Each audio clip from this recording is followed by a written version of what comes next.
Good evening, and welcome to the 6th annual NeekeyfarLecture on Science and Mathematics for Undergraduates, hosted by the Student Advisory Board for Science and the Office of the Faculty of Arts and Sciences Dean of Science.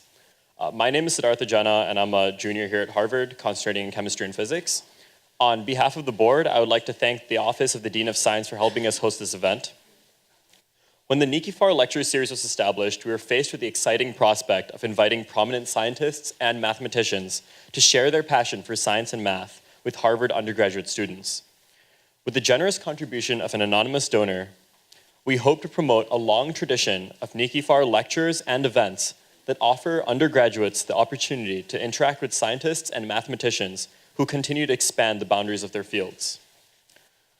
Arguably one of the most sought-after gems in scientific thought is the pursuit of the theory of everything, finding relationships in nature that extend from the subatomic to the galactic level. Today's speaker, Professor Juan Maldacena, has dedicated his work to just that, connecting the framework of quantum field theories to phenomena associated with black holes, such as Einstein-Rosen bridges, better known as wormholes. In an interview with CERN, Professor Maldacena's work was described as contributing to the clarification of various aspects of black hole physics, while also providing some new tools for tackling complicated problems in strongly interacting quantum field theories. By tying together space-time and quantum mechanics and proving that one can quite elegantly be explained by the other, Professor Maldacena's work promises to expand our current understanding of these amazing processes. Professor Maldacena is currently a professor of theoretical astrophysics at the Institute for Advanced Study in Princeton and has been there since 2001. Before that, he completed his undergraduate schooling at the University of Buenos Aires in Argentina, received his PhD at Princeton in 1996, and was an associate professor here at Harvard from 1997 to 1999, and then a full professor at Harvard from 1999 to 2001. Professor Maldacena has been honored with numerous accolades, including a Sloan Fellowship in 1997, MacArthur Fellowship, commonly known as the Genius Grant, in 1999, the Sackler Prize in Physics in 2000, the Pius XI Medal in 2002, and the ICTP Dirac Medal in 2008. Tonight, Professor Maldacena's lecture will be on the symmetry and simplicity of the laws of physics and the Higgs boson. Please join me in welcoming Professor Juan Maldacena.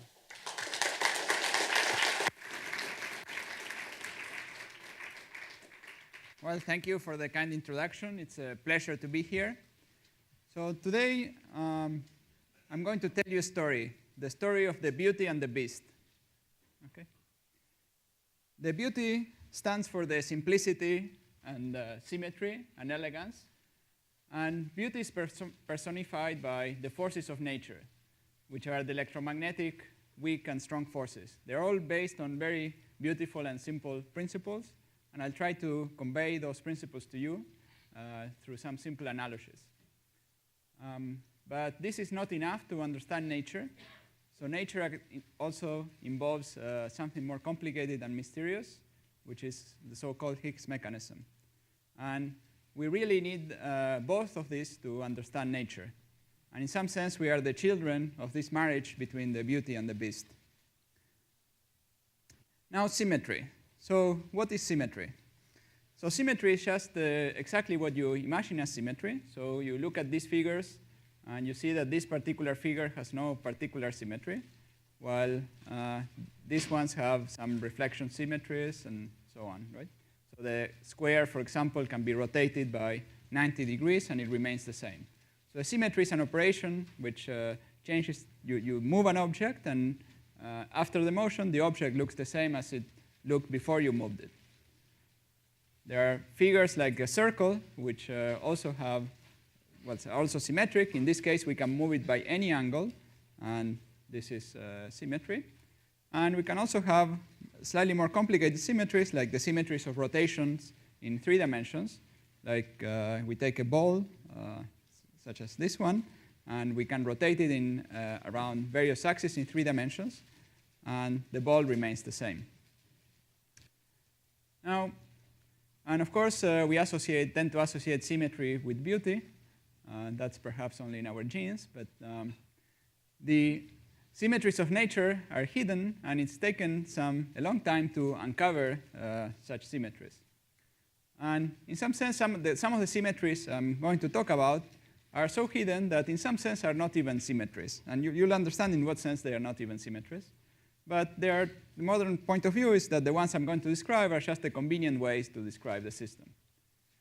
And so we'll try to explain these symmetries and why we need this so-called Higgs mechanism and the Higgs particle. Now, in nature, I said there were four important forces, which are the electromagnetic force, which we experience in most of our everyday life, the weak force, and the strong, which holds the nucleons together, and gravity. And today in this talk, we are going to talk purely about these two forces. But the other forces can also have a similar description to the one I'm going to discuss today. So let's first give a review of electromagnetism. So you probably studied electromagnetism at school, in high school. So you know there is electricity and magnetism. They are part of the same force. And it's the dominant force for our everyday life. So everything we ordinarily experience can be explained by electromagnetism. So it ultimately explains the behavior of atoms, the behavior of chemistry, and so on. And electromagnetism was essentially hidden until about 300 years ago due to the fact that positive and negative charges almost cancel each other and in ordinary matter. So we only see some subtle effects. But of course, understanding it led to a huge amount of technological progress, as you very well know. Now, let me remind you some facts about high school electromagnetism. The first one is that at each point in space, there is supposed to be some quantity, which is called the electric field, which pushes, if you have a charged particle, the electric field pushes this charged particle along the direction of the electric field. That's probably a fact you learned in high school. Then we have magnetic fields, and magnetic fields act only on moving charges. And if you have a charge in the presence of a magnetic field moves in a circle. The charge, moves in a circle around the magnetic field. Okay. And the relativity, or if we move, so if we are moving, so this particle, if you look at this from the point of view of the moving particle, the particle is not moving, but its acceleration would be explained by the presence of an electric field. So in a moving system, what was a magnetic field becomes an electric field, and so on. And this electromagnetic field itself has its own dynamics. It has oscillations, corresponds to waves that propagate in empty space, like light, radio waves, X-rays, gamma rays, etc. Now, that's probably what you heard in high school. But now we're going to have a slightly different point of view on electromagnetism. And this is the more modern point of view of electromagnetism, and is to view it as based on a certain so-called gauge symmetry. So gauge symmetry is a peculiar symmetry, which we'll explain. And in order to explain it, we will discuss a monetary analogy. So normally some people think, oh, physics is very complicated and so on. But there are simpler things like economics. Okay? So economics is supposed to be simpler. So everybody has strong opinions on what causes the financial crisis, how to solve all the world problems in economics, and so on. So since we all have such good experience in economics, we'll just explain electromagnetism by resorting to this economic analogy. The good news is that this economic model is going to be much simpler than the real world. Okay? So it's going to postulate that we're going to have countries, and countries have their own currency. So each country has their own currency. Now, when you go from one country to the next, you need to change all the money you are carrying into the new currency. Okay? You cannot hide in your pocket some of the old money. You cross. There is a bank at the crossing, at the border. And there, you need to change from one country to the next. So at the border, you have a bank that will change your money with no commission, so it's simpler than real world. Each bank fixes the exchange rates it wants independently. Each bank fixes its own exchange rate. If you go to a country, you exchange your money, you come back, you get the inverse exchange rate so that you get your original money. Okay? So the bank is not making any profit on you, so you can just go back and forth, no problem. and there is nothing to buy. Okay? So that's another simplified assumption. Okay? Now, this is really much simpler than the real world. Okay? Now, we'll see what we can do with this. Now, where is the symmetry? So it turns out that this problem has a certain symmetry. And I'll try to explain now what it has actually a gauge symmetry. And I'll try to explain what this symmetry is. So imagine just focusing here on 3 particular countries. Of course, I know Europe is not a single country, but let's pretend it is for this purpose. So we have one that uses dollars, one that uses euros, and let's say that this is the exchange rate. Of course, now it's not exactly this. Let's assume it's this. And we have this other exchange rate with pesos and this other exchange rate with euros. Okay, that's simple. Now, imagine that the inhabitants of this country say, well, 6,000, that's too much. Okay, let's just change our currency units. Let's say that instead of, let's call 1,000 pesos, let's call it one new unit of money, which we're going to call Australes. Okay. So they just made up this new name, and they said that 1,000 pesos is now 1 Austral. And so now the 6 Australes, so at the same time they changed the exchange rates, so that now 6 Australes is $1 and 6 Australes is €1. Okay? You think that anyone in Argentina will be richer or poorer after this change? So they go, they change the money, all the prices are changed in the same way, so no one is richer or poorer. So we call this a gauge symmetry. So this is a symmetry. Gauge comes from, you are measuring something. You are measuring the prices of things. And so this is a symmetry. You just change the units in which you measure. That's all there is.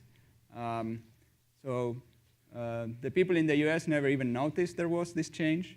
People in Argentina, well, they need to use a different name. But I assure you that nothing changes. So here is a real-world example of a gauge symmetry. So you have the old banknote is 10,000 pesos, and it's now 10 Australes. They even invented a new nice little symbol for it. Of course, in Argentina, this happened many times. Actually, a current peso today is actually, well, this huge number of pesos when I was born. So they actually repeated this number a huge amount of times, and I can assure that whenever it happens, nothing really happens. So I've experienced gauge symmetries, and they are totally harmless. Okay? Now, one important point is that these gauge symmetries are local. So each country can do the gauge symmetry independently, right? So Argentina can decide to change the monetary units. The US could also decide to do the same, and no one cares. So each one can do it independently, and nothing really special happens. Now, notice that one feature of this toy model that we mentioned is that these exchange rates are actually arbitrary. So each bank can decide on its own what the exchange rate can be, and they don't coordinate the exchange rates. So what that means is that we could have such a situation like this. So we have a situation where $1 is worth €1, and this bank has the Austral at, so $1 is 4 Australes, and this one is 6 Australes, right? Now, so this is a possible configuration of exchange rates, right? And now notice that if you went from Argentina to the US and back, so you started with 4 Australes here, you go here, you get $1, you go back to 4 Australes, right? Now, is there a way of making money in this situation? Yes? So everyone sees the way to make money in this situation?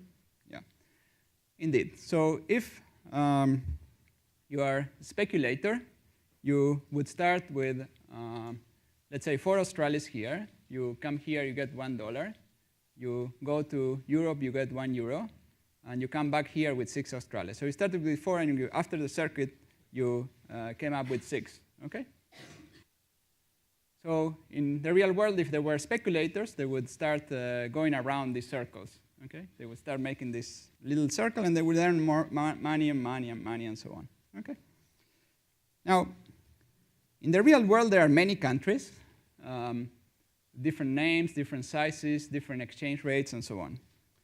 Now, in physics, it's simpler. So we have a simpler model where all countries are essentially the same. They are arranged in a kind of grid, separated in a pattern of this type, where so we have each white line is a bank that connects two neighboring countries. And when you go from this country to this one, you change your money from the currency units of this country to the currency units of this one. So on each white line, there is an exchange rate. Okay? So the countries are arranged in a very simple pattern, more simpler than the countries in the real world. And another simplicity is that now notice that the countries are all essentially the same, but the exchange rates need not be the same. The exchange rates can be anything. So the real physics, if you wish, or the real economics of this model is in the values of the exchange rates. Now, another simplifying feature is that you cannot fly from one country to this one. So you'll have to really go through all the intermediate countries. You can follow different paths, but you have to go through all the intermediate ones.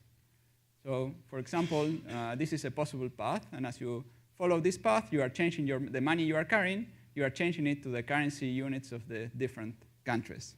Okay?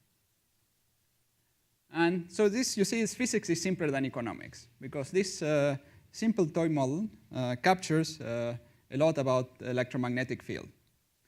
And so the gauge symmetry of electromagnetism is very similar to this, except that it's not like the changing of units of the currency and so on, but it's more like the rotations of a circle. So it is as if there was a little circle at each point in space. So each country stands for a point in space.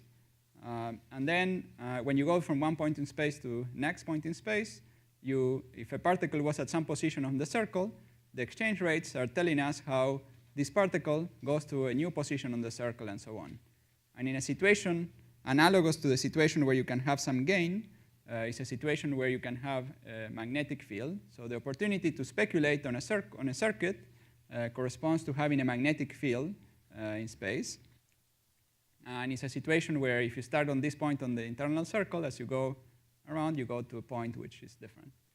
Now, in physics, we don't know whether this circle is real or not. I mean, what we do know is that we have the symmetries of the circle, and we have some quantities which are similar to these exchange rates that tell us how to go from one point to the other, and that's what we really know. Now, the speculators would be analogous to the electrons. So recall that we said that speculators will start going around these opportunities to earn money, and that's what the electrons do around magnetic fields. So electrons move in circles around magnetic fields. So you can think that electrons are really trying to earn some money when going around electric fields. Okay, so now in physics, we also have quantum mechanics, and quantum mechanics is important for some aspects of what I'm going to discuss. So I won't discuss too much about quantum mechanics, but a couple of important features I will mention. At short distances, the laws of physics are probabilistic. And in the analogy, it would be similar to saying that the exchange rates between the different countries are all random, with some probability distribution, which depends on the opportunity to speculate. So it depends on these magnetic fields. And configurations with more magnetic fields, more opportunity to speculate, are less probable. So it's more or less like saying that nature doesn't like speculation, but it doesn't forbid it completely. So it allows a little bit of speculation. It's all random. At some points, there might be opportunities. At some other points, there might not be opportunities. So that's the probabilistic description of quantum mechanics is something very similar to this. And from these rules, the rules of quantum mechanics, it follows, though this I cannot explain in a simple way. You have to do a little course in physics to really understand this, and I'm sorry I cannot explain everything very simply. But it follows that energies of many systems are quantized, and those electromagnetic waves are also quantized. And the quantized means that there is a minimal unit of energy, and this minimal unit behaves like a particle. Now, this doesn't follow, obviously, from this, but it does follow from the rules of quantum mechanics. And this, you have to trust me on these points. And but well, that's the way it is. Now, so what we have seen so far is that electrodynamics is based on this gauge symmetry. it leads to massless particles, so to these electromagnetic waves, and it leads to this massless photon. And we also have an electron, which is also massive. And if you assume you have nuclei plus electrons, plus their electromagnetic interactions, these simple facts explain most of what we see in our daily life. So including treating it in a quantum mechanical way, we can describe chemistry and so on, all follows from these interactions. Of course, the details are very complicated, and there is, because of the large number of electrons and protons involved in any amount of ordinary matter, but these are the principles that govern it. The principles are exceedingly simple. Okay, so now we discussed these electromagnetic interactions, and we saw it's very simple. It's almost like that very simple economic model. And now we're going to discuss weak interactions. So weak interactions are important for certain radioactive decays. So for example, if you have a neutron outside of a nucleus, if you have a neutron floating around, it will decay into a proton, an electron, and antineutrino in about 15 minutes. Now, weak interactions are important for some things. For example, they're important for historians. They lead to carbon-14 dating, decay similar to this one. And more important for us is that the weak interactions have actually cooked all the chemical elements in stars. So in the beginning of the universe, we had only hydrogen. And a universe with only hydrogen was kind of boring. But inside stars, there were nuclear reactions that, thanks to the weak interactions, could proceed and start converting, through a process more or less inverse to this one, start converting some of the protons into neutrons and so on in order to produce all the other chemical elements. So all our chemical elements were cooked in stars, and thanks to the weak interactions. So the weak interactions are relevant for our existence, very relevant for the history of our universe. And closer to home, so weak interactions can even move mountains, because radioactive decays hit the Earth, and so this heat makes the interior of the Earth liquid, and that moves the continents, which produces the mountains. Okay? So even though they are weak, they can have big effects.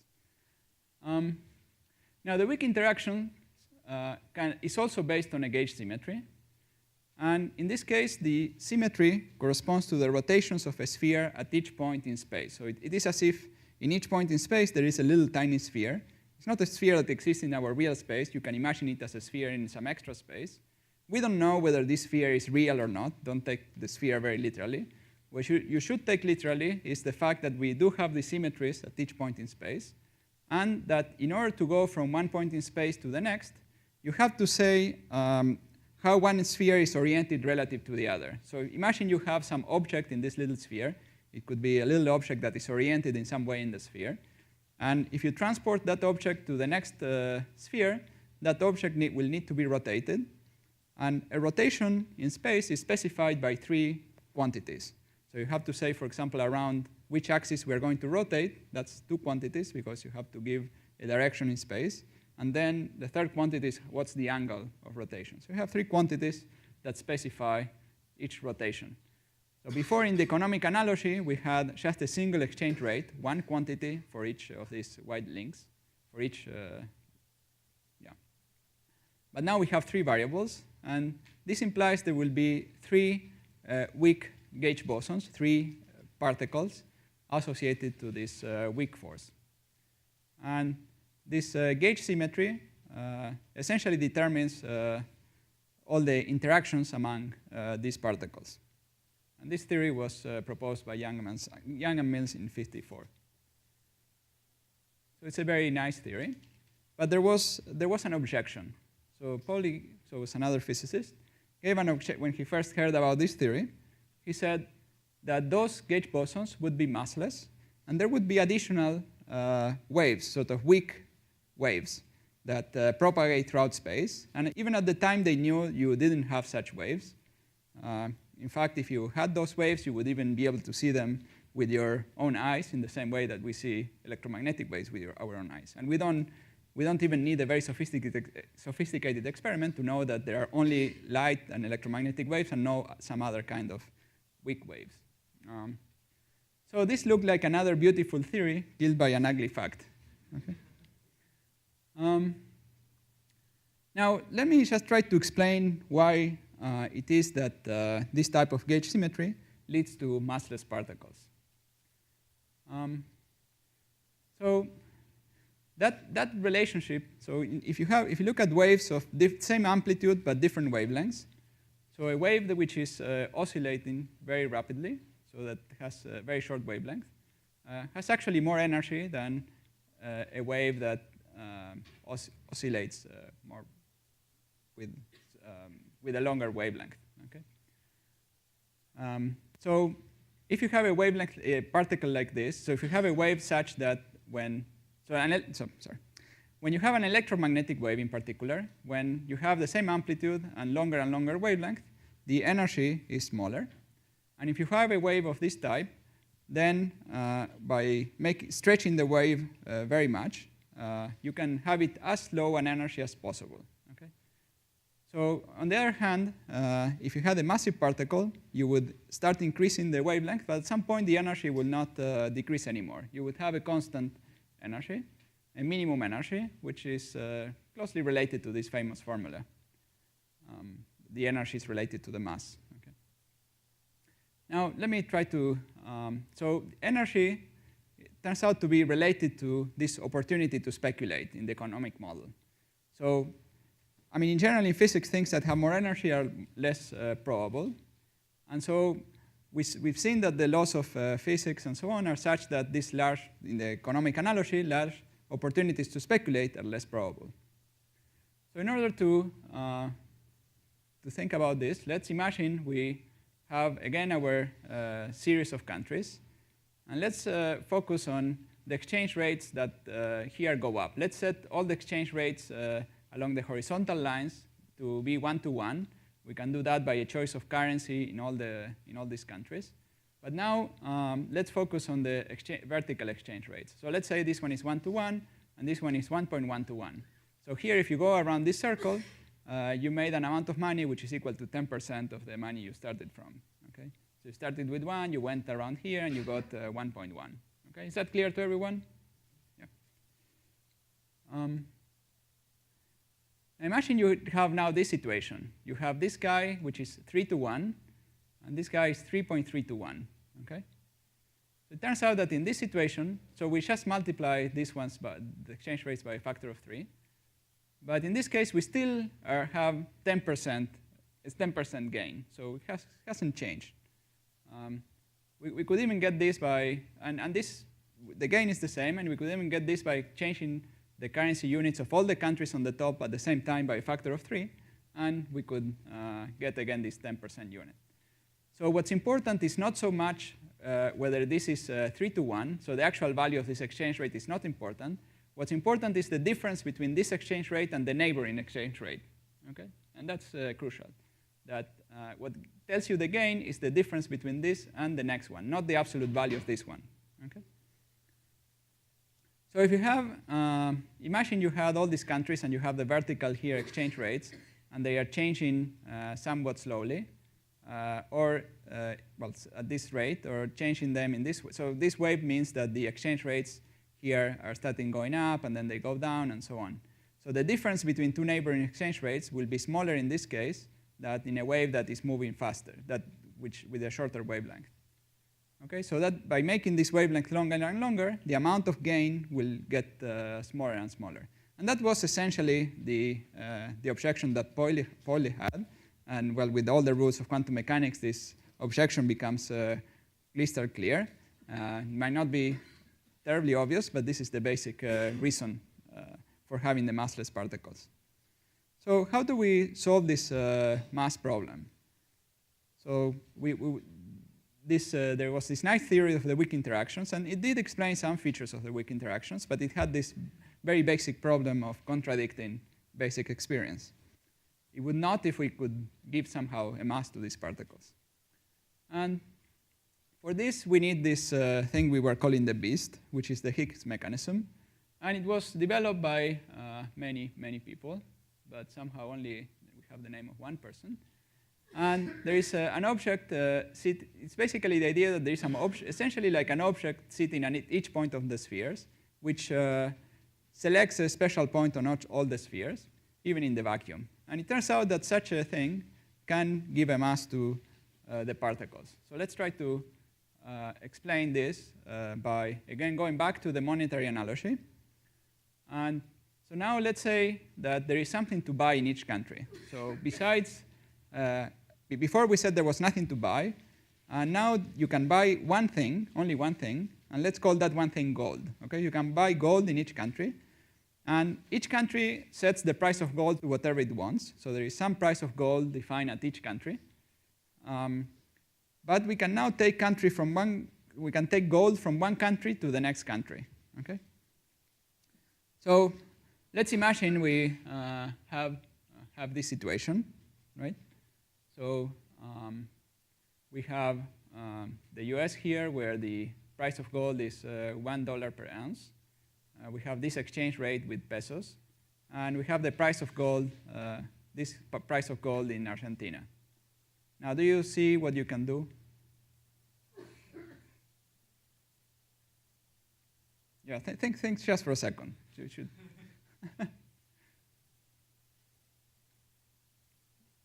Where you should buy gold?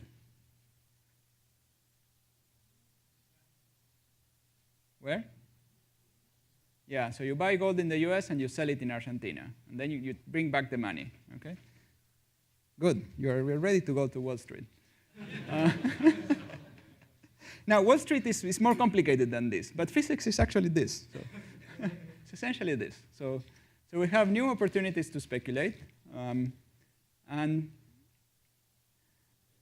But notice that the gauge symmetry we had before, we still have it. So we can change the monetary units. So let me go back. So if we make the same change in the monetary units, well, we change the exchange rates, but we still have the same opportunity to speculate. Okay? So that gauge symmetry is still present. But now we have a new feature. Now let's imagine we choose the currencies at all the countries so that the price of gold is 1 in all the countries. Okay? So if the price of gold is only 1, then, but one important feature of this model is that the exchange rates still remain. So this is not like going to the gold standard and then now there are no exchange rates at all. No, there are still exchange rates. And so we set the price of gold to 1 here. We set the price of gold to 1 here. But now the exchange rate is the same as it was before, but which in the new units, new monetary units, it's 1 peso equal to $6, right? And now it's clear you have an opportunity to speculate also. So, so the opportunity to speculate, of course, remains, and it's clear. So whenever you have, so in this new currency unit system where the price of gold is 1, whenever an exchange rate is different than 1 to 1, there is an opportunity to speculate. Okay? So opportunities to speculate are very clear now.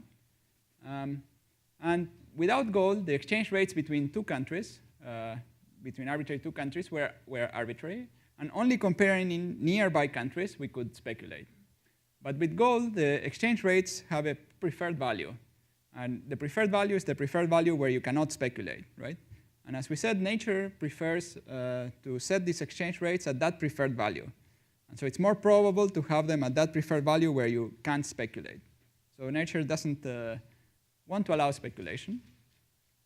And any fluctuation, of course, of this exchange rate brings us an opportunity to speculate. But it's hard to change that. And even if you have a set of exchange rate with long wavelength, it is hard, it is costly to change them due to the presence of this reference price. And this translates in the end to a mass for the gauge bosons. So the Higgs field is roughly like the price of gold at each country. And the fact that there is a preferential exchange rate translates into the fact that we have a mass for the weak gauge bosons, which have some names. They are called C and W. And the masses of these particles explains why the weak force is so weak. So as I said, it costs some energy, or it's very improbable to change these exchange rates in the case of the weak interaction, or the analog of the exchange rates for the weak interaction. It's very highly improbable to excite them. And so if we have particles that interact with light, which is easier to excite, then it's easier to see the effects. So it's easier for a photon that comes from the screen to go to your eyes and you see it. However, if you have a neutrino, which can only interact with it's another particle that exists in nature, that I'm not sure if have you ever heard of neutrinos? Some of you have, some maybe haven't. And if you haven't heard of neutrinos, it's because they are very difficult to see. So in fact, a few % of the energy of the sun is coming out in neutrinos. It's just really going through us right now, and we are not seeing anything. We are not seeing them at all. And that's because it's very hard for a neutrino to excite, to move a little bit these weak exchange rates, if you wish, from their most probable value. Now, the weak force has some other strange features, which will complete this discussion of the Higgs mechanism. But before we talk about these other weird features of the weak force, we have to talk a bit more about rotations in space. So forget for a second the rotations in the weak sphere, and let's talk about rotations in space. So in the same way that an object can rotate, in some way, and even an elementary particle can rotate with a minimal amount of rotation. So this is related to the fact that electromagnetic waves, so the electric field is perpendicular to the direction of motion, and you can have circularly polarized waves that are circularly polarized in a helical way, sort of where the electric field has more or less the shape of a corkscrew, or the opposite shape. So you can have any of these two shapes. And we denote this as if this is the direction of motion of the wave. We have an arrow, which in this case we have an arrow going in the opposite direction of the wave. And if it is right-handed wave, it's in the same direction. So that's how we denote the two possible rotations properties of the waves. So that's for an electromagnetic wave. And it turns out that the electron also has a spin like this, can also have some amount of rotation. And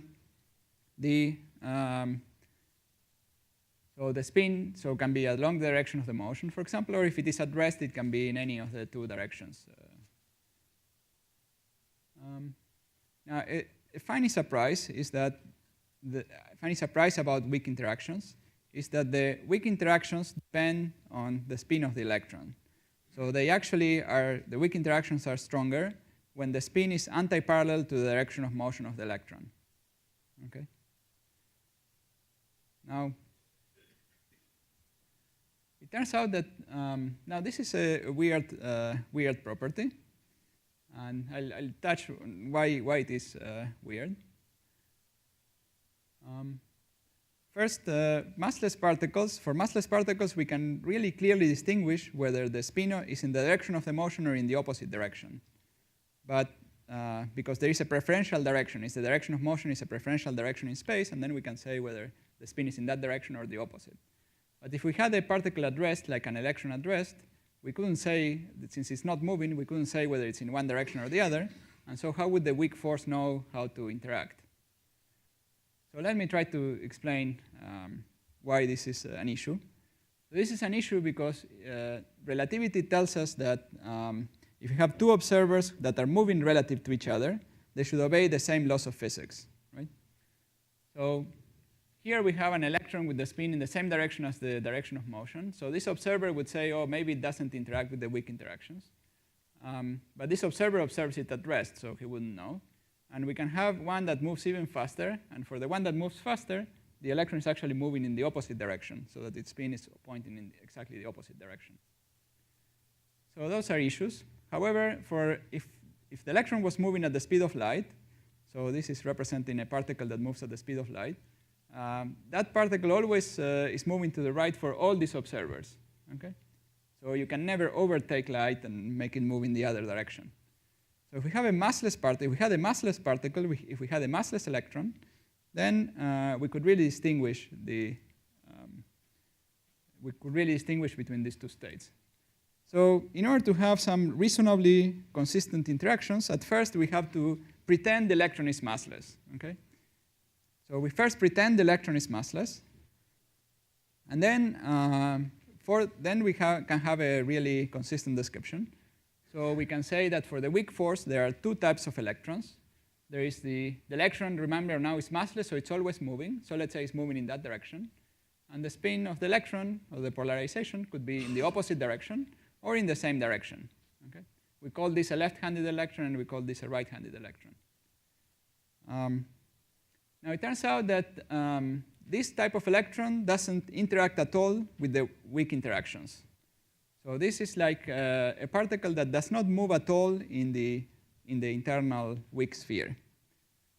But this other electron actually has also some spin or some polarization. It's kind of rotating a little bit in the weak sphere. There is another particle that is rotating in the opposite direction in the weak sphere, which is the neutrino. Okay? And the weak interactions interact with these two particles. And from the point of view of the weak interactions, or actually in nature, these two particles only differ by how they are moving inside the weak sphere. Okay.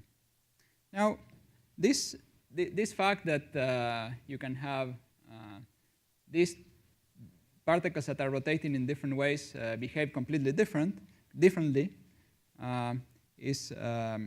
implies that the laws of nature have a funny property when you reflect them on a mirror. So far we've been discussing many of the symmetries of nature, but now we'll discuss some symmetry which naively might look like a symmetry of nature, but it's actually not. So imagine that you have an orange. Here's a tangerine that is rotating, right? And now we have the same tangerine reflected on a mirror. Okay? So here, this one would be rotating in this direction, and its reflection on the mirror, well, it's rotating also in the direction of the arrow. Okay? But if you forget about the fact that the second has been rotated, they are both rotating in opposite directions. Is that clear to people? Okay. Now, these two possible rotations are definitely possible rotations for a tangerine, right? This one here could be rotating in this direction or the opposite direction. Now, if you had a neutrino that is moving up, and we said that the spin is pointing down, its reflection in a mirror will look like a neutrino where the spin is pointing in the other direction. And it turns out that this neutrino is not permitted to exist. So there would be no neutrino or our own real universe that would look like the neutrino that the reflection in a mirror of an ordinary neutrino. So this is only possible if the laws of nature are not symmetric under reflections, under mirror reflections. So the laws of nature have lots of interesting symmetries, subtle symmetries, but actually this very simple reflection symmetry is not a symmetry of the laws of nature, and it's an important property of the weak interactions. Anyway, so let's first say that we have no Higgs field. Then we have these forces, electromagnetism and weak interaction, with these particles, the left-handed electron and the neutrino, which are basically the same particle but moving differently in the weak sphere. So they're essentially unified. These two particles are unified into essentially a single particle, moving slightly differently in the internal sphere. And then we have the right-handed electron. So with these two types of particles, we can have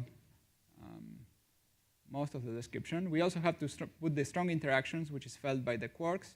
And the quarks also feel these interactions. I'm not discussing them very too much. They also come in these two versions of left and right-handed. But the central point I want to give is that the central message is that this whole story is all very simple. All the particles are massless. All the interactions are based on symmetries. And the strength of the interaction for electromagnetism and the weak force is very similar. So at this level, we have a very simple story, all very simple. And I hope you get this message that the laws of physics at these very short scales are really based on very simple principles. So if you wish, that economic analogy is very close to what's going on, and it's very simple, much simpler than the real-world economics. Okay? Now notice an amusing thing, which is that in the old times, we had this mythical Atlas who's holding all the spheres, right? So we're holding all the celestial spheres. And we think of this as very old-fashioned, and it is old-fashioned, right? But we now, it's not that we have less spheres now. We have roughly one sphere at each point in space-time, right? So that's the modern description. It's not actually true that we have a sphere in principle, but we have the symmetries of the sphere. In physics, we learned that the symmetries are more important, and we can have different figures that have, as long as they have the same symmetry, they might have similar physical properties. In this case, this is indeed the case. Now, all this is very nice, but the electrons are not massless. So if electrons were massless, the size of atoms would be infinite. There would be no atoms. So thanks to the fact that the electron has a finite mass, we have atoms of finite size. So as you make the electron mass smaller and smaller, the atom gets bigger. And so how do we get the electron mass? And in order to get the electron mass, it's important to make these two particles interact with the Higgs field. So we had these two particles which start out as completely different particles. The right-handed electron and the left-handed electron, they have a similar name, but that's because we already knew that they were going to be combined. They should, in principle, have completely different names. And these two particles interact with the Higgs field. And what the Higgs field can do is it can convert one into the other. So this amount of rotation somehow is transferred to the Higgs field that lives on the spheres and turns out into a right-handed electron which does not rotate at all. And this is a new interaction that you have to postulate. It doesn't follow from the symmetries we discussed. It respects the symmetries we discussed, but it's a new interaction we have to postulate. And we fit the strength in order to fit the measured value of the electron mass. And so you should think of an electron that is moving at finite velocity as an electron here that, let's say, a right-handed electron that is moving at the speed of light, and then it switched over to left-handed electron moving at the speed of light in the opposite direction, and then back into an electron moving in that direction, and so on. So this is all happening when an electron is supposed to be happening, and it's a quantum mechanical superposition between the two things. That's a proper description. But an intuitive idea could be that it's constantly oscillating between these two states. And depending whether it's more of one or the other, we will have more of one and the other. And in this way, so an electron which is mostly moving this way, it's going to interact more weakly with the weak interactions than an electron that is moving mostly that way, which has more of this blue stuff is what represents the particles that interacts with the weak interactions. And there is a similar story for the mass of neutrinos, except that it's the interaction between probably the neutrino and the antineutrino, and the details are not completely understood. Now, I should also say this theory that connects the weak and electromagnetic interactions is usually called electroweak theory. And there is a slight, so again, we have the symmetries of the circle and the symmetries of the sphere, as we have been discussing. But the symmetry of electromagnetism is actually a combination of a rotation of the circle and a rotation of the sphere. And this is why the neutrino and the electron have different charges. So if you, so that's why they have different electric charges. Okay, so so far everything that we've said and the mechanism we discussed explains the masses of the W and C particles and even the mass of the electron. But it does not yet predict the existence of a new physical particle, such as the Higgs boson that was discovered at the collider. So in the monetary analogy, the actual measured Higgs particle, the new particle, would arise when we have two things that we can buy in each country, let's say gold and silver. Right? And the relative price between gold and silver would be analogous to the Higgs boson. So that ratio of these two prices is some quantity that is defined at each country and is independent of the choice of currency units. And this would be a new physical particle. Right? Economically, it makes sense if the difference between price and gold in one country is something and it's different in the other, in the next neighboring country, then you see there is something wrong, right? Yeah. No, gold and silver represent two different initial quantities that are the two different fields, if you wish, two different quantities defined in each country. And the ratio between gold and silver is a economically relevant physical quantity, which is independent of the choice of currency units. So in the economic model, the price of gold is some quantity defined at each country, but this price depends on the units in which you measure the price, right? So it's not something that makes sense on its own. It only makes sense compared to other quantities. So it could be the price of gold and your salary, for example. The ratio between these two is relevant, right? So if you're going to choose, so maybe that would have been a better analogy, perhaps. So instead of silver, let's say your salary, right? So the difference between the two things, the ratio between the two things is the relevant thing. So if you're going to go and decide to live in, choose one country or the next one to work in, we are going to compute the ratio of these two quantities, okay? Okay, so, and that ratio is independent of the choice of currency units. It's what in physics we call gauge invariant, so it's something physically observable and relevant. And this ratio can change between different countries, and this leads to oscillations and a new particle. Now, there is a question of why you need two quantities. Why couldn't we have done everything only with one quantity, only with gold, and why do we need actually two quantities? And this actually, the reason we need at least two is very subtle, and it is related to something we have to do in physics that we don't have to do in economics. So in economics, we can have a finite number of countries and all these exchange rates and so on, and that's perfectly fine. But in physics, we are imagining that this whole thing is happening at very, very short distances. So distance is so short that we cannot see any of this structure. So we're imagining that we are looking at the system from very, very far away, where all these countries are very, very tiny. Actually, I don't know why they came out a different color. And we look at this from really far, far away. I don't know why the slide is not changing. OK, there it is. OK, sorry. That was one step before. So, and then I don't know why some are missing. This is a mystery. So this is not in physics, shouldn't have happened. So they should all be completely regular. What? Uncertainty principle. OK, that's true. This is already the quantum version. Until we get to something which is completely uniform. So here, each pixel is one of these countries. And now the whole picture has become a little more uniform. And that's the uniform nature of space that we actually see.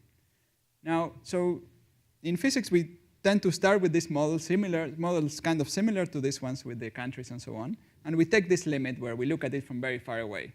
And in the limit, it should become something continuous. We call this the continuous limit. And if we had just these exchange rates and so on, especially for the weak interaction, with no extra particles, then the masses of C and W would go to infinity in this limit. It's not possible to keep them finite and then take this limit. So only by adding this extra particle, you can keep them finite. And it's something slightly non-trivial, so it depends on the fact that the dimensions of our space-time is 4. So if we lived in 2 dimensions, it would be possible. It would not be necessary to add the Higgs boson. But since we live in 4 dimensions, it's actually necessary. And so there had to be new particles. Now, so this argument I told you just right now tells you that you couldn't do it with gold alone, let's say. You need at least other quantities that you can buy and sell. So there had to be new particles at masses below, and there's a very concrete number, so there had to be new particles with masses below 1,000 GeV. Just for reference, a proton is about 1 GeV. And the Higgs boson was the simplest possibility, but certainly by no means the only one. There were many other possibilities, thanks to the prolific imagination of theorists. There were tons of other possibilities. But in July 2012, one particle with this mass, 125, smaller than 1,000, was found. And it could be that we only have this particle, and it could still be that we have more particles, and this is just the first one that has been discovered. Now let me say a few words about experiments. So how are we exploring the breaking of electroweak symmetry? So we are exploring this by colliding particles at very high energies to produce the Higgs boson. So we have this big collider in Geneva, which is underground. 27 kilometers long. And its principles of functioning are very similar to, so Large Hadron Collider means hadron is a type of particle. It's basically, a proton is a hadron. It means a fat particle. Okay? It's heavier than the electron, which is the light particle. So a small electron collider, you might be familiar with a small electron collider, which is a TV. Okay? So there is some electric field. This is an old type TV with a cathode ray tube. Maybe you're too young to know the existence of these TVs. But here's a picture of one of them. And it's the same principle, essentially. You have electric fields that accelerate the particles, except that they accelerate it a bit more than a TV. Okay? So this is the view from the interior. So that's how the protons go around and collide at various points. And when they collide, they produce this shower of particles. And this particular shower, so each event produces its own particular shower. All events are essentially different because events are random due to the randomness of quantum mechanics. And the probabilities of all these showers, of the various specific showers, are all given by the strong, essentially most of this is governed by the strong interactions. So again, the gauge symmetry of the strong interactions, which I haven't discussed in detail, but again, based on simple symmetries. So these complex figures are all produced based on very simple symmetry principles. And there are very sophisticated detectors. So here, the important part of this figure is, there are two parts. One is that this is a person. Okay? The second is that we have here, again, the mythical atlas. And the sphere it's holding is probably the weak sphere, so trying to find out the origins of weak interactions. Okay? This is a picture of the real thing while they were assembling it. So protons collide and produce many particles, and very rarely they produce a Higgs boson. And the Higgs boson decay quickly into other known particles, leaving a special imprint. And so this is, for example, a collision that left a particular imprint. So in this case, the imprint is 2 photons whose energy happened to sum up to the particular energy of the Higgs boson. Okay? So a very particular energy. Now, it's very tricky to do these experiments, and there are many other things that could produce 2 photons. But most of the things that produce 2 photons, they produce them, but the sum of the energies can be any random number. So here, one plots the sum of the energies of those 2 photons. So the random other things that can produce 2 photons, like the scattering of quarks and so on, produce a background distribution, which is this uniform curve. And when the Higgs boson is produced, it produces a little bump, a little excess of 2 photons at a particular mass, which is the mass of the W boson. So if you subtract the background distribution, the actual distribution from the background distribution without the Higgs boson, you get a little bump here. And that was the the experimental evidence for the existence of this new particle. Okay, so sometimes I'm asked, what is this useful for? Now, I don't know of any possible technological application. So the Higgs boson is not going to make a better iPhone or a better communication device and so on. But what it does is it helps us understand what happens in nature at short distances. It's letting understand how the world behaves at short distances. It's like an exploration. It's like when you explore space. So we are exploring inner space. We are exploring the space at very short distances. We are exploring somehow the nature of this weak sphere, right? So we don't know what the weak sphere really is, but we are discovering some of its secrets, okay? And we're understanding how electroweak force really works at short distances. Now, I've started the talk saying that we are going to hear the story about the Beauty and the Beast, and I went on and on describing why the gauge symmetries are beautiful and the symmetries and so on. Now, why do we say that the Higgs is ugly? Okay. One reason is that it introduces lots of unknown parameters in the standard model. So each mass of elementary particles, like the electron mass, the quark masses, and all these parameters are arbitrary parameters you have to put in by hand. They are not based on any symmetry. And the worst of all is that the mass of the actual Higgs particle itself is a weird number because it's so much smaller than the other natural mass scale in physics, which is the mass scale at which gravity becomes quantum mechanical. And that's a very, very tiny, very big mass scale or very tiny distance. So why is that mass so much smaller? So that's not very clear. So those are the reasons why we think it's ugly. Now, okay, so we discovered this particle and so on, and so now what could be the new discoveries that are made? So there are some reasons to think that there might be new particles. One is theoretical, is the fact that the Higgs is ugly, so are those reasons that I discussed before. And the other one is experimental, is that we actually know of a new form of matter, which is dark matter. So let me briefly say what dark matter is. So if we look at the universe with visible light, and we see galaxies and then, let's say, empty space. But through gravitational interactions, we can measure the presence of a lot of other matter that we don't see. And if we were to see it, we think that it will look like this, okay? The same picture. So the galaxy is some little thing here, and then we have all these dark matter particles around, dark matter concentration around it. This is a simulation. This is not an actual picture of dark matter. No one has taken such a picture of dark matter. Now, the dark matter particles might or might not be produced at the LHC. And in fact, there are also other experiments looking for dark matter in other ways.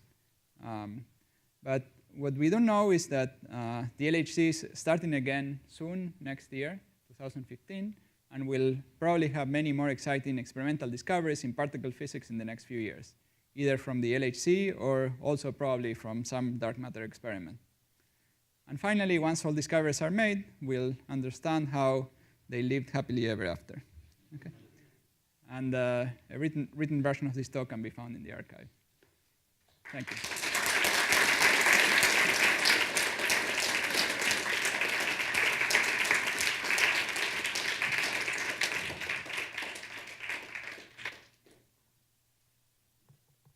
Hello. Yeah, thank you so much for the amazing talk. Now we'll take questions. If anybody has any questions, there's mics here and across.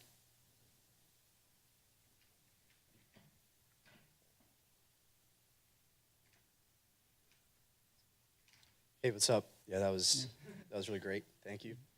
So about a year ago, I think I read something online which said that there were some simulation results proving some theoretical things that you had said earlier about the holographic principle. Right. And they used computers to verify these results, which is very interesting to me. It wasn't like they weren't bagging particles together, right? So I just want to hear your take on how simulation can simulation, numerical methods in general can actually help verify results. Is it a new form of experimentation? Well, no. Simulations is not a new form of experimental verification. I mean, experiment is one thing. Simulation is only helping theorists check their theories or connect their theories with experiment. I think simulations is mostly a tool for understanding better the theories we have. So it's similar to mathematical analytic calculation, so it's help us do calculations. And so that particular, for example, news item is saying that you have this holographic description. Yeah. Okay. So there are some relationships between theories of particle physics, like the theories we discussed here, or some version similar to this, and space-time, theories of quantum gravity. And this is a relationship between two theories that have independent definition. So they can have a mathematical relation which you can check at the level of mathematics, right? And that's what was done by this computer simulation. So it checks some aspect of these theories at the level of mathematics, but by doing a numerical calculation. Okay. Well, you shouldn't trust everything they say. So I think the correct version is what I said.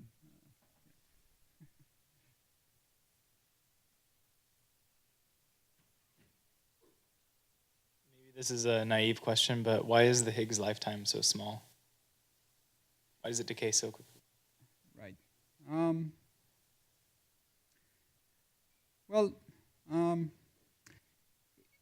It is small because it can decay to other things. So if there are other lighter particles, it could decay to other particles. So at this basic level, there is no conservation of the number of particles, and so a particle can decay into any other number of particles. So for the neutron, we saw that that lifetime was very long, so it's 15 minutes. But and that has to do because with the fact that, well, we have to produce this very massive W boson and so on. But the Higgs can decay sort of more readily without necessarily producing these massive W bosons. Or because it has some initial mass, it's simpler to produce these massive W bosons when it can produce the massive W bosons. So that's perhaps a short answer. But yeah.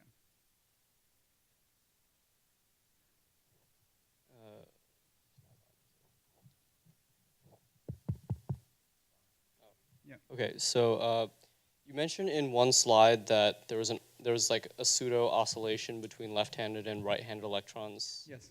And then this led to like mass. Yes. Yes. Where does the Higgs field come into the picture in this oscillation? Why does that oscillation generate mass?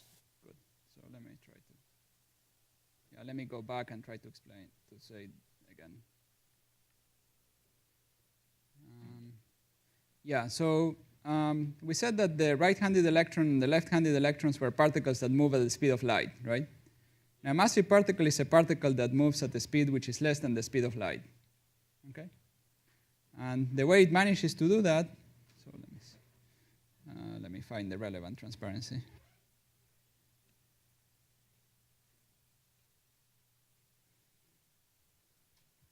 So the way it manages to do that is it's oscillating between a particle that moves at the speed of light in one direction, and then for a little while it moves at the speed of light in the opposite direction, right?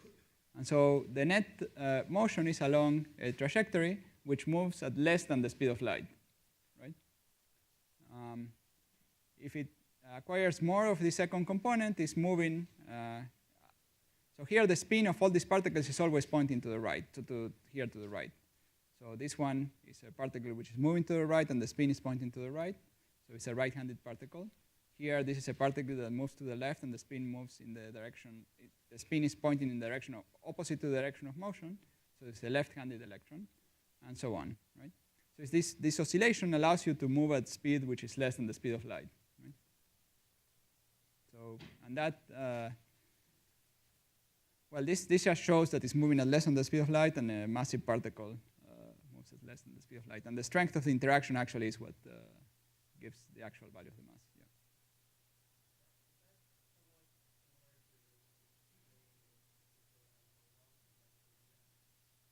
Yeah. No, it is fundamentally different. So when you have a medium, you have something that breaks the Lorentz invariance. An important feature of the Higgs mechanism is that it preserves the relativity, right? So there isn't a special frame in which the Higgs field is sitting at rest, right?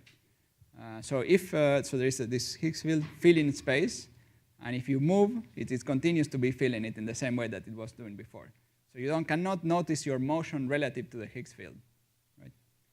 So in that sense, it is different. So if you have this light that is slowed down in a medium, right? So it's now moving at less than the speed of light. Then if you move relative to the medium, it would seem to move at a different velocity, right? So yeah, that's so sometimes you hear that people discuss the Higgs mechanism and say that it's like moving in honey, where you move and you are slowed down a little bit. So that's not a very good analogy, first because it seems to say that mass is the same as friction, which is not, right? So let's say from the point of view I'm discussing here, mass is basically the same as saying that you can move at less than the speed of light, right? Let's not worry about the specific value of the mass. Just that fact that you can move at less than the speed of light is possible because of this oscillation. Yeah.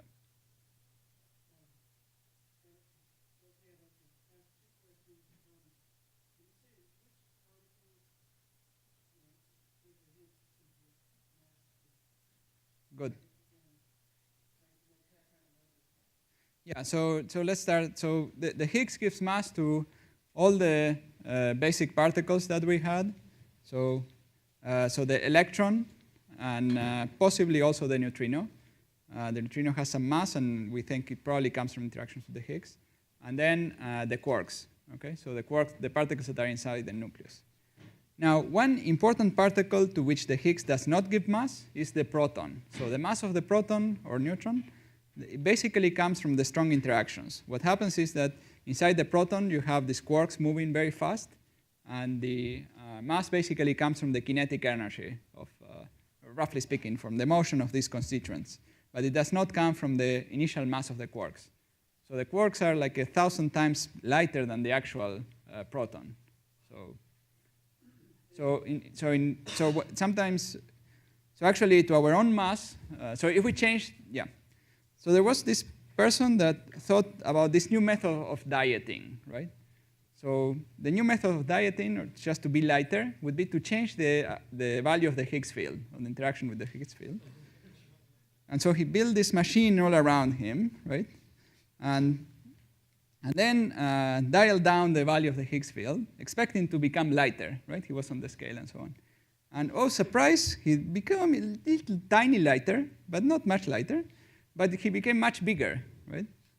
Because what actually changes is the mass of the electron. The mass of the electron is much, much lighter than the mass of the proton. So by changing the mass of the electron, you didn't change the weight at all, because the mass of the proton is the same. But it changed the size of all atoms. So his size became much bigger. So it wasn't very efficient as a dieting method.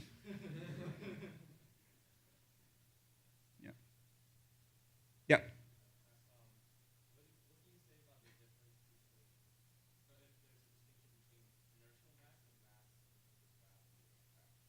Yeah. So so inertial mass is the resistance to motion. So how much, right? And gravity mass is the weight of an object. And if the two are equal, then when you drop two objects in a gravitational field that have different masses, then both should follow exactly the same trajectory. Now, the theory of gravity, our current theory of gravity, is based on the absolute equality of these two things. It's sometimes called the principle of equivalence, that these two should be absolutely equal. And this, of course, is tested and can be tested by experiments. And so far, all experiments have shown that they're absolutely equal. Well, the theoretical basis is the theory of relativity. So the idea is that all particles, so the theory of general relativity is the theory of gravity. So the theory of gravity postulates essentially that these two objects, when they are moving, they are just choosing the minimal length trajectory in curves in a space-time. And that minimal curve trajectory is not one in which I'm holding them still. It's one in which they are freely falling, right? And so the motion in a gravitational field is exploring the geometry of space-time itself. And it doesn't matter what the mass of the particle is. So they all explore the same geometry, and for that reason, they all follow the same trajectories. And that's why, so it is built into the principles of the theory of general relativity. Yeah.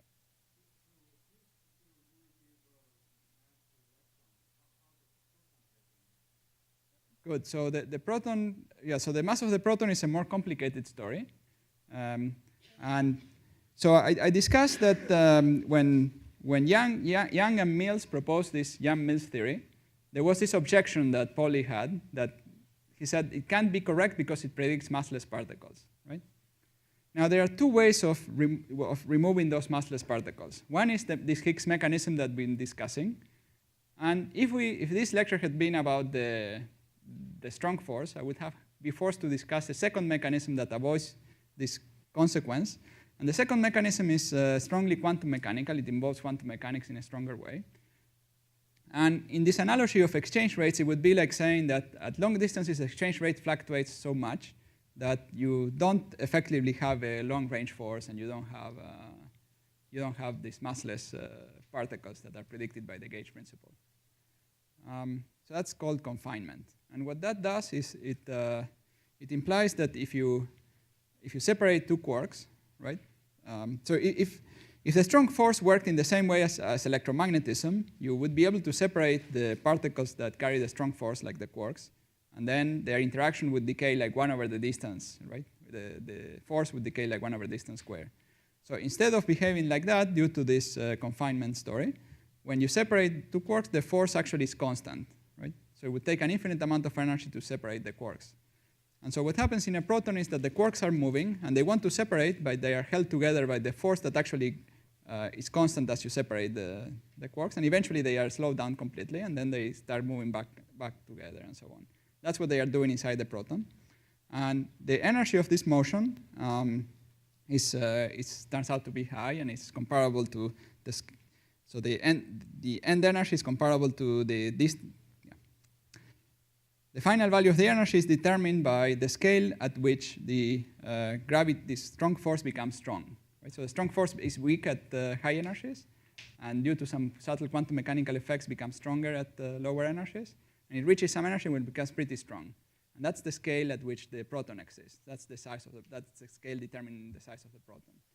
So that's where the proton mass comes from. It's perhaps a long story. What? Yeah. The potential is different, and the potential comes from the interactions with the so-called gluons, which are the particles of the strong force. And the interaction becomes stronger at longer distances.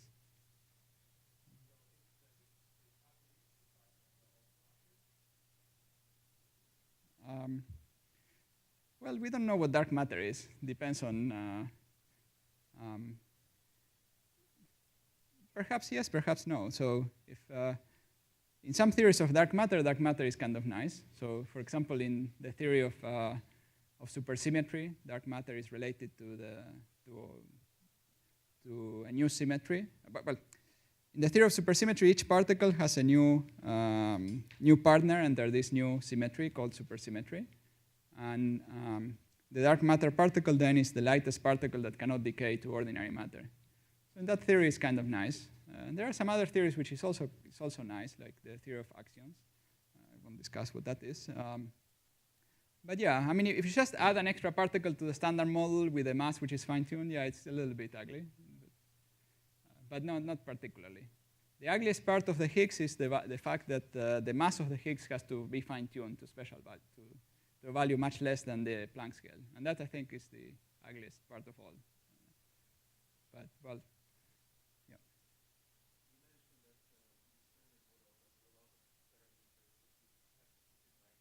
Yeah.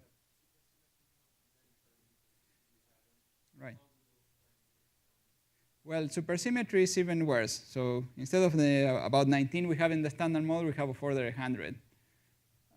But most of these parameters are not parameters of the original supersymmetric theory, but parameters of the breaking of supersymmetry.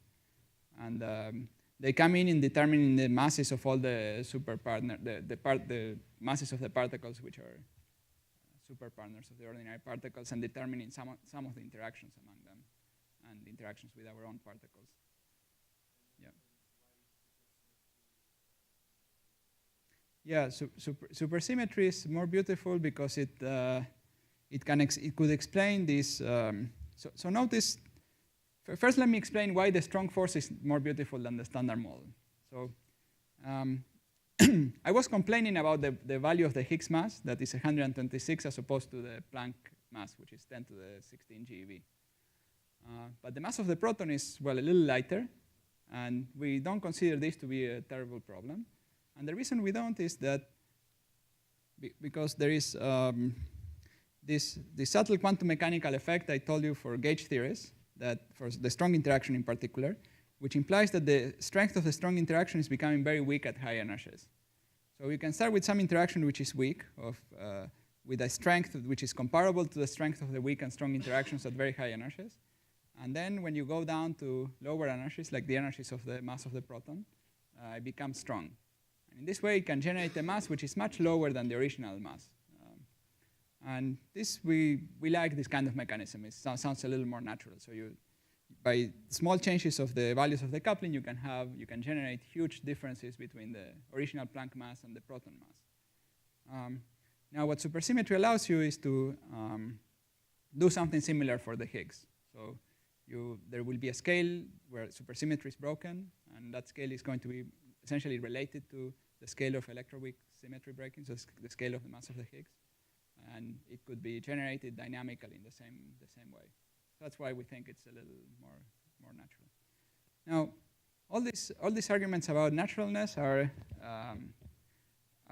problematic if you think about the value of the cosmological constant. So the value of the cosmological constant, so which is the energy of the vacuum, is very, very tiny, much tinier than even the scales we are discussing here.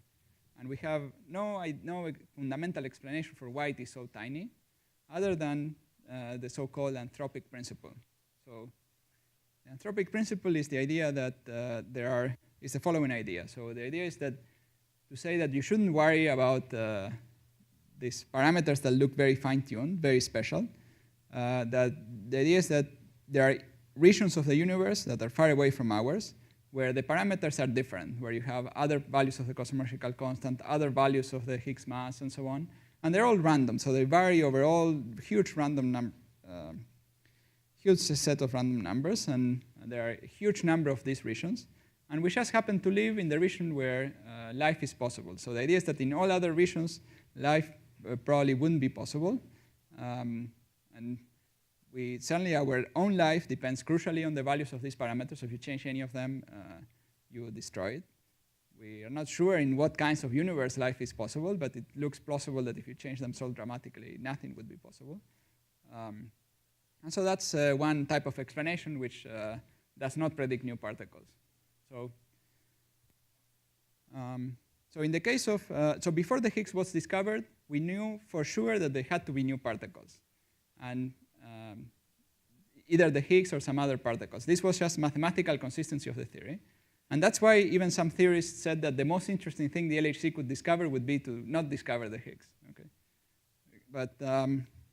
But in the case, so now for the new run, for the run in 2015, we don't know whether they will predict, whether they will see new particles. We don't have a completely mathematically rigorous prediction that there had to be new particles because of mathematical consistency. It's more this naturalness argument, which is a little more slippery, of saying that, well, we think our universe should not be completely so fine-tuned, so special. But that's all. Yeah.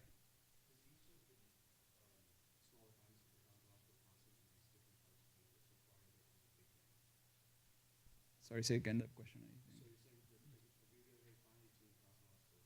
Yeah. Oh, yeah. Yeah, well, yes and no. I mean, the answer,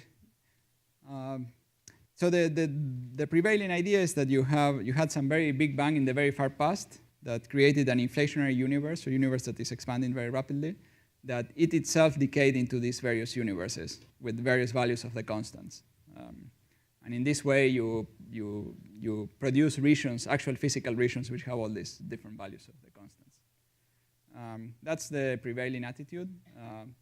I think it is still possible that all these various regions of the universe, you should think of them as parts of the same wave function, as simply possibilities rather than actual regions. So,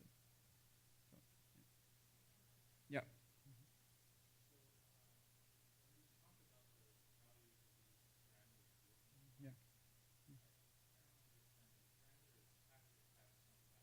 Yes.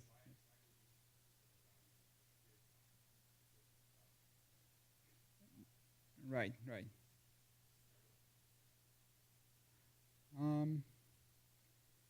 Yeah, let's see. How to explain the fine-tuning problem in the simplest way.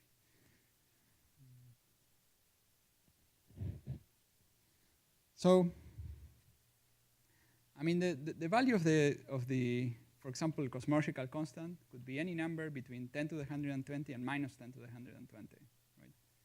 So if you choose a random number between these two values, it's very difficult to get a value of order 1. Okay? The typical random numbers, if it has a uniform distribution, would be pretty high, would be of order 10 to the 120. Let me do it with smaller numbers, so that perhaps will.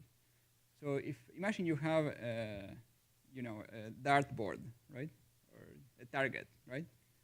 And you shoot at random at the target. What's the probability that you hit exactly in the center, right? It's very small. Yeah.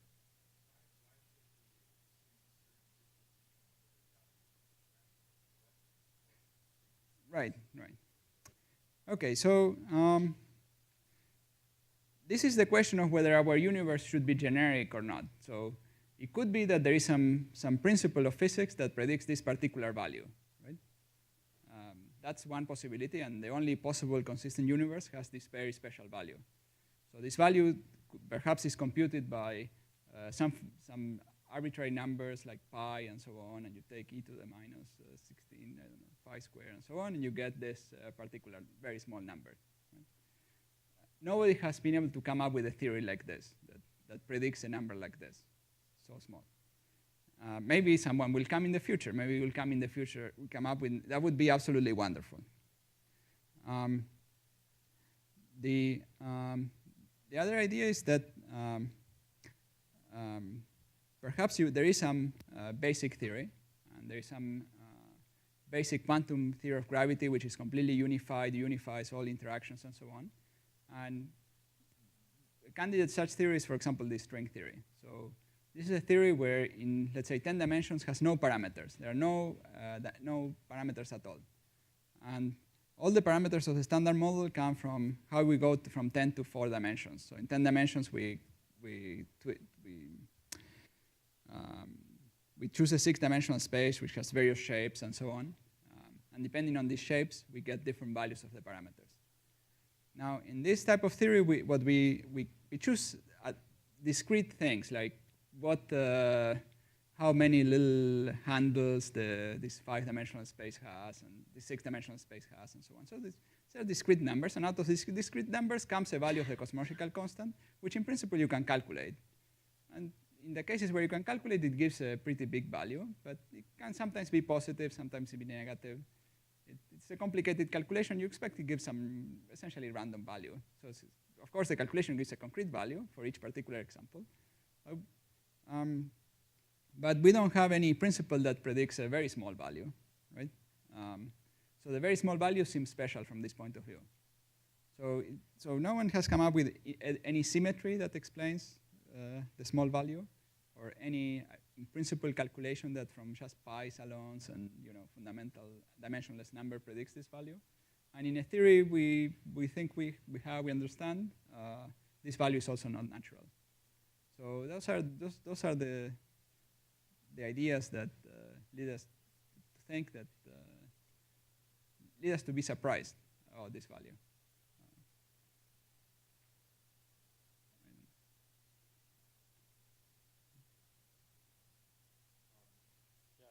Those are all the questions. I'd like to thank Professor Maldacena again, Yep.